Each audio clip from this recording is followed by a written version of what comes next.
Hi and welcome to this reaction video of the Netflix documentary Escaping Twin Flames. I haven't watched it yet, but I am going to watch it and tell you what I think about it. Probably after each episode I will see how I'm going to do this.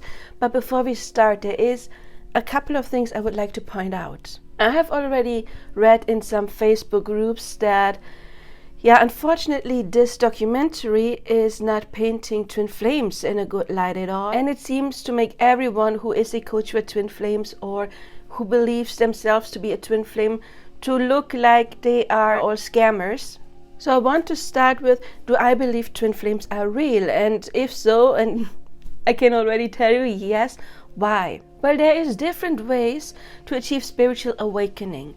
Some, especially in the older times, may have gone to a monastery or some kind of temple and meditated for I don't know how many years to reach it, but often it is triggered by some experience. For many, for example, for Eckhart Tolle, it may be some kind of depression.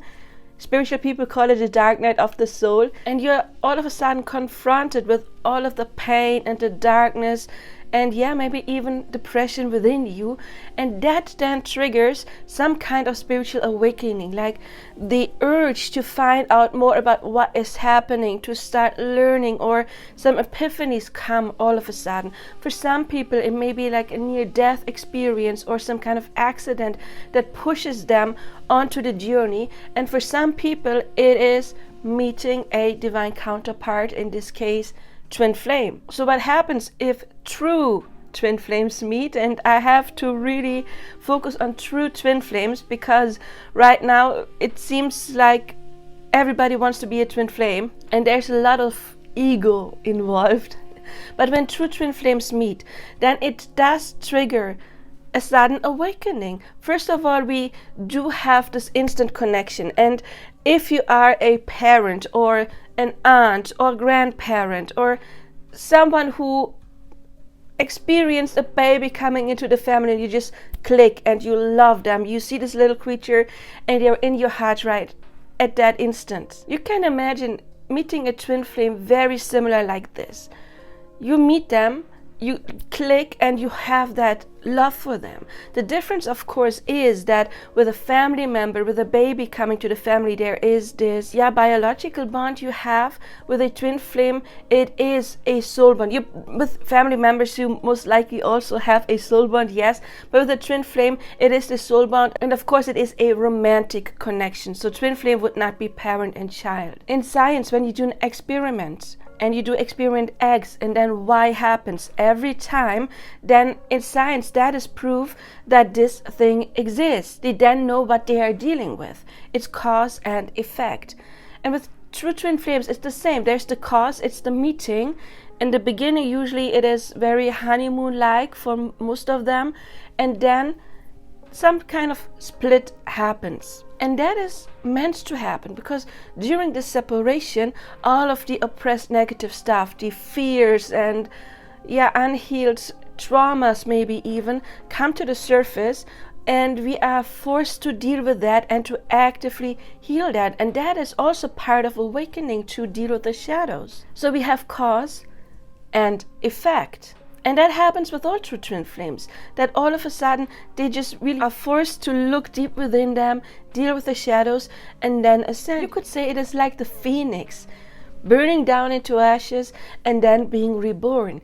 And that process has to happen for them to unite. So we do have cause and effect. The cause is meeting this person, and then effect, it does trigger an awakening ascension journey. If that is missing, it's not a twin flame. And people who don't understand that, they lack both empathy and intelligence. Empathy because they cannot see someone going really through the darkness in order to heal and grow, and that may take a while. But also they lack intelligence. First of all, to just disregard something, the experience someone makes, not believing it, without doing any research, without listening to them, without maybe looking into more information about that, that is dumb, that is stupidity.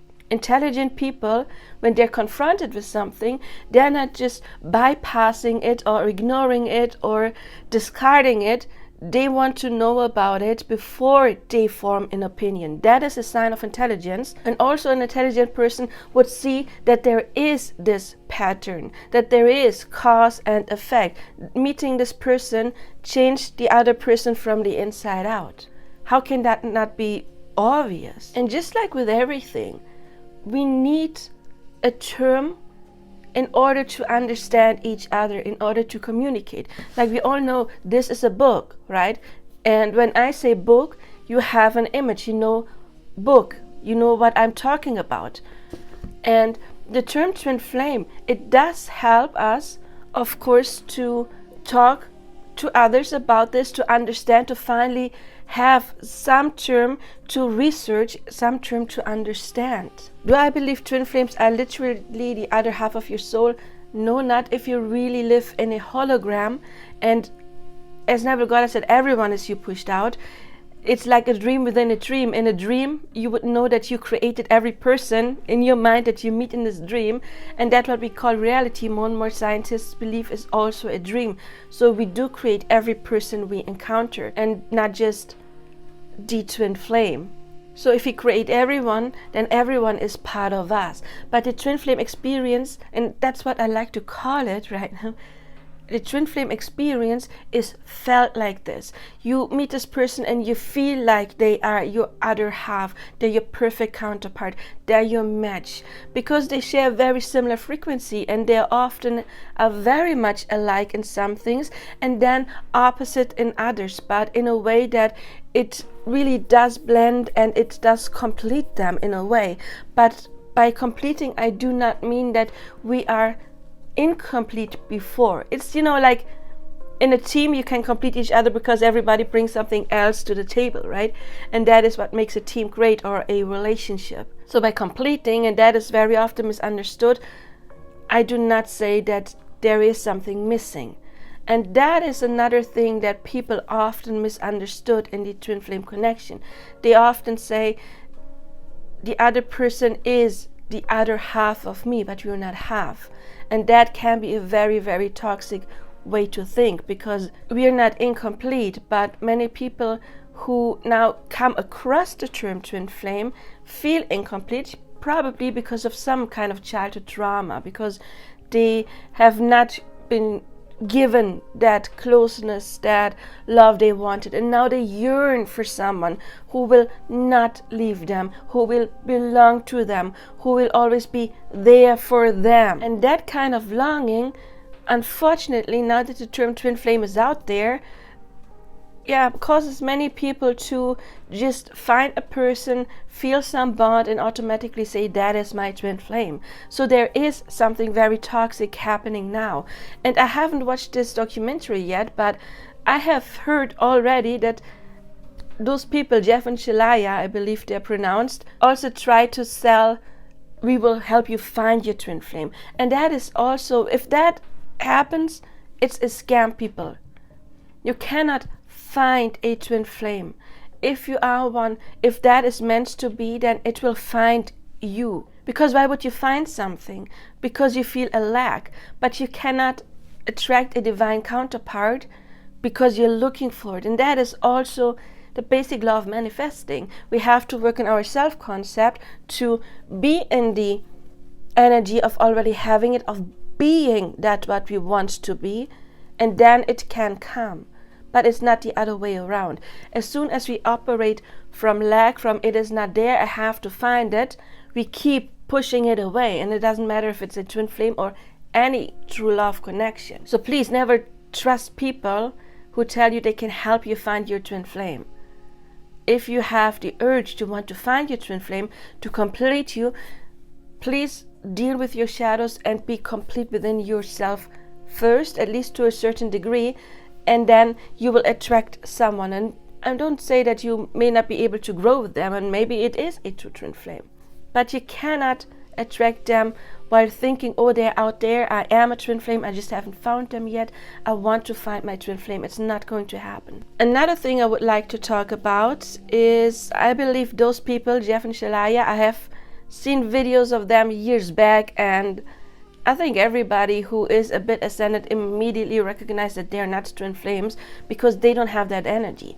And that is also important. How do you maybe not can be sure that somebody is twin flame, but how can you be sure someone is not? We already talked about it. Twin flames are a path to enlightenment. Enlightenment means understanding that we're all connected. It means having empathy for everyone. Of course, it doesn't mean that you cannot be blunt and no BS and talk straight, but a twin flame is someone, at least if they have been on a journey for a little bit, is someone who is at least striving to spiritual awakening. They have some understanding about us being connected, and they will have a lot of empathy. They will understand that any kind of separation is an illusion. So they will not talk bad to other people or try to exploit other people, because they know that the other person is part of themselves, and that is basically karma. If I hurt you, I do hurt myself because you are part of myself. And somebody on a journey will understand that and therefore will not exploit others. But I do have to say, do coaches still deserve to be paid? Yes, of course. Not in a horrendous way, but in a fair way, that they can make a living, a good life. You're not talking about having to buy villas and yachts, but a good life like everybody else wants, because we all have some talents, right? And if a person is really good at art and painting picture, you are probably willing to pay to get that picture. Someone is good with growing plants, then you are paying money to buy those flowers or those fruits or vegetables to eat. If somebody is good at music, you would be willing to buy a concert tickets or their music in order to listen to it. So many people seem to think that everybody who has a talent is worthy of being compensated, except for spiritual people. But you need to understand that spiritual people, it is a lifestyle. There is a lot of, for me example, veganism is part of it. You know, taking care of a mental diet, meditating on a regular basis, educating myself. That costs money sometimes if you do classes, right? So there is a lot of time and effort put into it to really learn and then give that knowledge that was collected back to others. Because you cannot expect a spiritual person, who are often again very much empathic, to go to a job that is not their vocation, that will drain them completely, and then say, okay, and now you have to coach for free. You don't get to have friends or go out, you don't get to socialize, you have to go work a job you hate, and then that what you were born to do that for free. No, that is of course BS, right?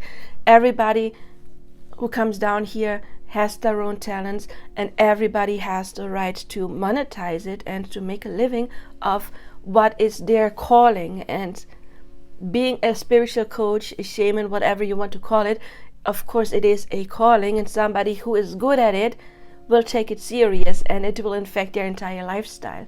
And then there is no energy left to do some office job that drains them and then still being able to provide good service. It's just not happening.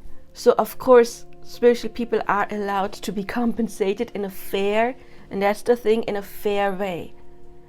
Those two people, Jeff and Shaleia, they did it in a very exploitative way, and that is not what I'm talking about. Because their coach did training, has certificates, like in my case, Ho'oponopono, life coaching, etc., astrology.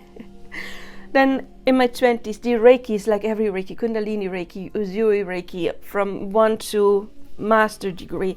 You know, there is time and effort and money spent to gather information to then help others, and that should not be disregarded. Please, just if somebody charges you, and you have to remember, if they do it full time, they do have to pay taxes, they do have to pay health insurance. In my country it's obligatory, it's a couple €100 a month, so of course they deserve fair compensation. But now I will pause this and I will start watching the video, and I think I'm going to pause it in the middle and then talk about it. So you won't see me watching it because that will just be a waste of time, but I'm going to give you feedback what I think about this documentary, and I'm very excited. So okay, I just finished watching the first episode, so this video is going to be on the first episode. And yeah, wow. So I already said in the intro of this video, those two, Jeff and Sheleia, clearly are not twin flames. I mean, I sensed that first time I saw a video of them. And I have been warned a little bit about the Facebook groups, but it is still, yeah, it leaves a bad feeling in yourself when you watch it. One thing we can see in the very beginning of this episode is already the excluding people from their families, and later on there was this woman who was actually in jail because she kept on stalking her twin flame, because Jeff told her to do that even though her ex had a restraining order already against her, and she only knew 2 numbers by heart, her ex's and her mom's, but she couldn't call her mom because she was told by Twin Flame Universe, by Jeff, that her mom was demonic and evil. So we do have the separation from families, and that is a very typical thing for cults. A spiritual person would rather encourage someone to work on that, you know, like Neville Goddard taught the revision technique, where we reprogram our memories, especially since what we remember is not even real anymore. Scientists have proven that when we remember something that's in the past, we ultimately keep on changing it a little bit every time we remember it. We alter our memories, and we usually even tend to make them worse. So that what we remember has happened actually hasn't really happened the way we remember it anyway. But with the revision technique, I learned the same technique in hypnosis therapy. Just in that case, of course, you do it in trance and hypnosis, but you can do that yourself by changing your memories and create happy memories. Your conscious mind will, of course, still remember what happened, but you can use that to heal the wounds that were created. So that is something that I would encourage you to do. And if there has been toxicity, abuse in childhood, then yes, of course, I would also suggest to distance yourself in a way that you feel comfortable. And if for you or anyone that would mean cutting those people off, well, then do that, even if they're family, because no one gets the right to treat you bad, but still do your healing inner work. That is very important and vital, and then you can still decide whether or not you want to get those people back into your life or not. But here it seems to be that, like cults do, they were saying if they don't believe that you are a twin flame, they don't believe in that, then they drain your energy and you have to cut them out of your life already. But I mean, a family member gets to disagree with you, right? A friend gets to disagree with you. That doesn't mean that they're toxic, evil, or demonic. So yeah, that is nothing that I would suggest doing, unless, of course, again, there has been some kind of really abusive relationship. Then yes, cut people out. Otherwise, I do see that as very problematic already from the very beginning. Then we also hear people talking about being devastated because their person doesn't want them back. But that does not automatically mean that you're dealing with a twin flame. A twin flame is a connection where you feel that spark, but then you start really ascending, healing. You start overthinking your life. Do I like my job? Yes, no. If no, then you will have the inner urge to bring changes into your life that make you feel better. If that is missing, then it's obsession with someone. It's not a twin flame. So just because there's chemistry, there is this feeling, yeah, I've met them before, there is sexual chemistry, maybe even there is this feeling you have for someone, that can be strictly obsession. I mean, stalkers would describe the same thing, right? Why are you stalking this person? Well, because they're so special to me. That doesn't make someone a twin flame. A twin flame experience must involve that growing and ascension and It will change you on the inside out, but for the better, not the worse. One thing they talk about in this video is the mirror exercise. And at its core, I would say yes, the mirror exercise can be a very valuable tool. Why? Because more and more scientists believe that we do live in this hologram. Just recently I saw this nice interview with a professor in physics who is teaching in Oxford, and she was also talking about the universe being a hologram, and more physicists believe that that must be the case, otherwise all of their calculations wouldn't make any sense. And this hologram, the experience you make, is a projection of what is within yourself. So if you are not in self-love, you cannot attract someone who chooses you. The mirror exercise, the thing they said, it's like, I feel rejected by that person. You change the pronouns to, I feel rejected by myself, because there must be a part within you rejecting yourself if you get mirrored back rejection on the outside. So that is valid, yes, it's a good tool, but this tool was not always used in a good way. In this documentary, there was this case where a woman didn't want to have sex with her twin flame, and she was forced to have sex, and ask herself, oh, why don't I want to have sex with that person? Then do the mirror exercise on that. If you would do the mirror exercise correctly, then it's not about forcing yourself to want to have sex when you don't. It is more about, why am I confronted with someone who is not respecting my boundaries? So yes, the mirror exercise, it is a good tool. As Neville Goddard said, everyone is you pushed out. Everything that we get encountered tells us something about our inside, but it is not always used in a healthy way in this documentary, the way Jeff and Sheleia teach it to their students. Then one thing they did was this twin flame calling in ceremony, where they said that they can bring somebody's twin flame into their life. No, that is not possible. Nobody can ever bring your twin flame into your life. If it's meant to be, it's meant to be, right? You can, however, manifest true love and ditch the label. It doesn't have to be a twin flame. But first of all, as I said in the beginning of this video, we cannot operate out of lack. You cannot attract true love to fill a void within yourself. That we have to fill first, and then we can attract true love. And they also claim, Jeff specifically claimed, that they are the only ones who can determine if somebody is another person's twin flame or not.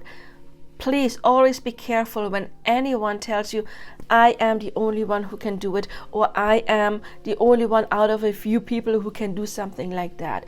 I mean, it would of course be different if there's a new training at the university, a new job, there's something, new technology, and you are one out of a few who studied that, and of course more will follow. Then yes, you may be a leading expert on something, you may be leading expert on, I don't know, heart surgery, and you may be the only one who can do it, yes. But something like that, whenever people tell you, oh, I am the only one who can do it, or I am one of 3 people who are like this, and just don't trust it, never trust it. No. Techniques like this are used to manipulate the other person and to bind them to themselves. Like, I am the only one who can help you, so you have to, I don't know, give me your money. Some people in the Facebook groups mention something like God complex. Yes, that is what it would be, a God complex. That is something you need to look out for. If you are, or you feel like you're twin flame, you talk to a coach, as soon as they say, I'm the only one who can help you, run. No one can get you into union with your twin flame but yourself. People like myself, for example, coaches, can only show you the way. They can give you tools, they can give you exercises, and then of course it is up to you if you want to do that or not, or use those exercises or not. But it is up to you, and there are many coaches out there who can give you the right tools. And even if a coach would have developed their own tool, and maybe an excellent tool, but it still won't be the only tool to help you get to your goal. So beware. Yeah, and then there was this poor girl, you can say girl, she was barely 18, who wanted to find her true love, And then she was told by Jeff, yeah, there is this one guy who loves you, right? Think about it. Isn't there some guy who likes you? And she remembered, yeah, well, there's this guy on Facebook who texted me, and he just texted me again. He keeps texting me. And then Jeff was like, okay, this is your twin flame. And the girl, she was like, but he's creepy. He's 11 years older than me. She was creeped out by that person, but she was then convinced that that guy she's never met in person, just who keeps texting her online, was her twin flame. And unfortunately, she felt then, obligated to pursue that. And she even moved to his state because that guy couldn't see her because he had a criminal record and was not allowed to leave the state. So this 18, by that time, I believe 19-year-old girl was convinced that the 11 years older guy with the criminal record, with no job, was her twin flame. Guys, no. We already talked in the beginning. The twin flame journey is a spiritual journey. And questions like, what is my vocation, will pop up. What does make me happy will pop up. A twin flame will not be a criminal person. It's a divine counterpart, not a distorted counterpart. So if you feel like somebody who is toxic, truly abusive, we're not just talking about the withdrawing. We already said that may be important for your journey to trigger your insecurities to heal them. But somebody who's actively treating other people bad, who is a criminal, who is mooching off other people, who doesn't have their life in control at all, and that's not try to get better. That's the thing. Of course, they can have something like a depression that they're trying to overcome. So they don't have to be in a perfect state yet. But when we meet our twin flame, we have this inner push to become better. Maybe not in the first couple of weeks when we are in this depression, but sooner or later there is this inner drive. But if somebody is living this dark life, as she actually said, it's not a twin flame. We already talked about in the twin flame connection, you learn, or any kind of spiritual awakening, you learn that you are connected to everyone, and what you do to others, you do to yourself, because the other person is a reflection of something within yourself. You cannot do anything to another person without harming ourselves. And if a person is criminal, stealing, taking from another person, hurting them actively without caring, not a twin flame. Please run from that person and work on your beliefs about people in general, them specifically, and ask yourself, why did I attract that? What belief within myself? And it doesn't mean that you have to be the same way, but maybe you have experienced something that was maybe somewhat similar, and that created that belief and drew that person into your life. So the mirror exercise would work if you always ask ourselves, why did I attract that? Like in a dream, when you wake up and you had a nightmare, then you would ask yourself, why did I dream that? What within my psyche created that dream? And that what you call real life is a dream as well. So we have to ask ourselves, what within me created that? And that is where we heal. We don't try to do so much on the outside. It is an internal process. Also about the young girl and the creepy person, you cannot miss your twin flame. If you meet your twin flame, then you may not know this is my twin flame, but wow, this is a strong bond that is changing me from the inside out. All of those questions come up. Am I happy? What can I do with my life? Am I doing stuff that harms me that I should try to stop now? What would I do instead? What would make me happy in a healthy way? All of those questions pop up when you meet that person, and it is linked to that person. How can you miss that? So that guy from the past that you had a nice connection with, and now you're asking yourself, who could be my twin flame? And that guy pops up in your mind, it's not your twin flame. Honestly, you cannot miss it. Your entire life will change once you meet that person. Then unfortunately there was this other couple. They felt like they had to get married for the community, because Jeff was always posting them as the, show pony.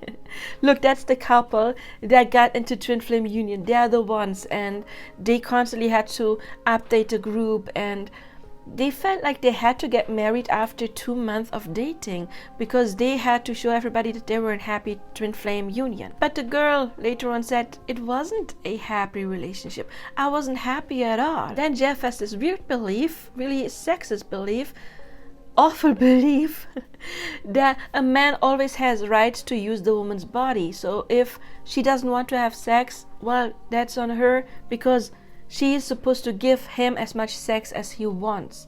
And that happened in that relationship as well. She didn't feel like having sex. And I already mentioned that with the mirror exercise.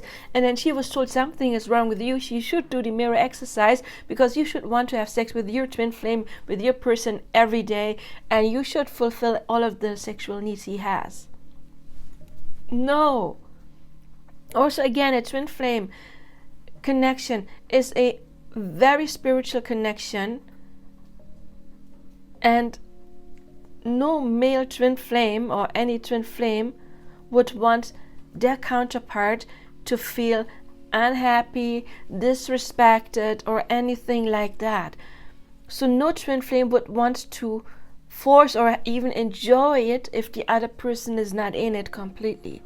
So no, that already proves it's not a twin flame. So she felt disrespected by her counterpart, but then also shamed when she wanted to talk about it with Jeff or in the twin flame group callings. She felt like she was being humiliated just because she didn't want to have sex all the time. So no twin flame coach would tell you that it is okay to just use your person's body whenever you want to.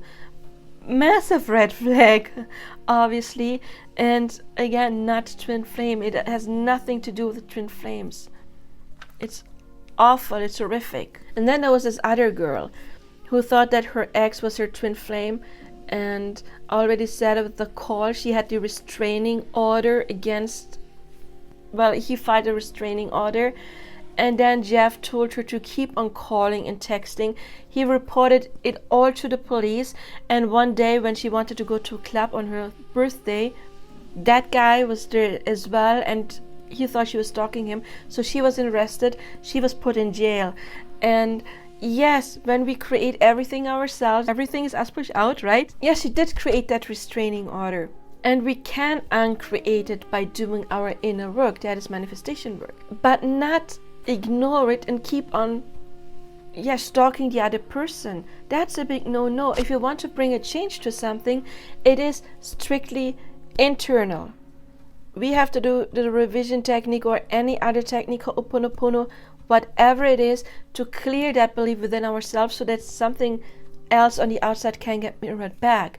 And you can do that for free. There's enough. I have coaching videos on that, of course, but you will see plenty of other YouTube videos. So if you want coaching, you can of course get a coach to get that help. But is it necessary? No. You can just look up the information, sit down and actively do it, and it doesn't cost anything but time, of course, time and effort.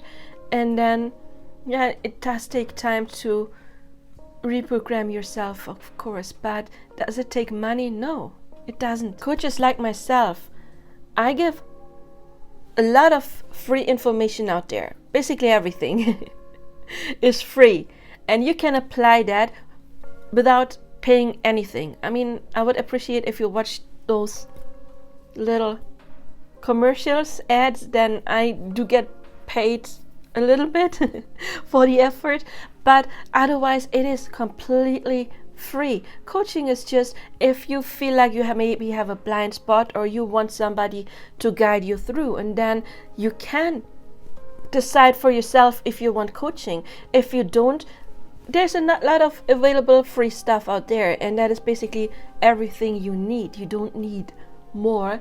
It is just a choice to want more, or to maybe talk to somebody to have a look on your explicit personal situation. Is it vital? No. Vital is getting the information that is out there and doing the work. But Jeff had the notion, pursue your twin flame at all costs. That in itself is highly toxic. It's highly toxic. And some people think, why is the other person running? Well, if you're chasing, if you don't give them space to breathe, that is not healthy. We do have somebody with the anxious attachment style and the avoidant attachment style, but you need to give them space. And again, the only work that is necessary, it is an inner progress. So yeah, it was disheartening, this documentary. It had nothing to do with twin flames. Nobody can tell you who your twin flame is. A good coach will see red flags, if there are any, and tell you that is definitely not a twin flame, because a twin flame is not abusive. It's not the guy with a criminal record who keeps on doing bad stuff. We're not talking about the past. Somebody made mistakes and then outgrew that and completely changed. Yeah, we all have a past. I mean, I don't have a criminal past, but we do have a past. So not judging here, as long as some coming to one's sense already has happened, you know. So yeah, I'm about to watch the second episode. The first one, nothing about that was screaming twin flames. I didn't see one couple in that documentary where I had the feeling, yeah, there might be twin flames. There was just toxicity and not accepting boundaries and yeah, brainwashing basically. But see you in the next episode.